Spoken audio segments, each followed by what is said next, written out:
Everyone আসসালামু আলাইকুম। আগে আমরা ডিজাইনটা এঁকে নিলাম, এঁকে নেওয়ার পরে পেন্সিলে দাগার পরে আমরা রেকি বেরোচ্ছি, রেকি বাড়ানোর পরে ঠিক আছে আমরা এখন ডিপ করে কাটবো। ভিডিওটা মনোযোগ সহকারে দেখবেন, না টেনে।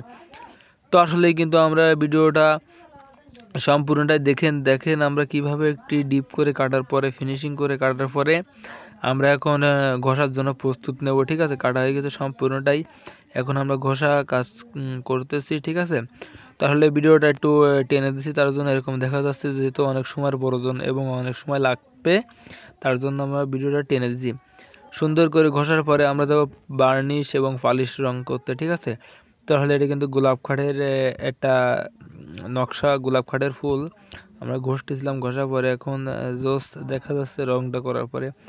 তো আসলে মানে ভিডিওটি টেনে টেনে দেওয়ার জন্য আগাগোড়া মাথা মুন্ডু কোনো কিছু বোঝা যাচ্ছে না, জাস্ট যারা বোঝেন কাজ সম্পর্কে তারা তো ঠিকই বুঝতে পারছেন। তো আসলে কিন্তু খুবই সুন্দর লাগছে আমাদের কাছে।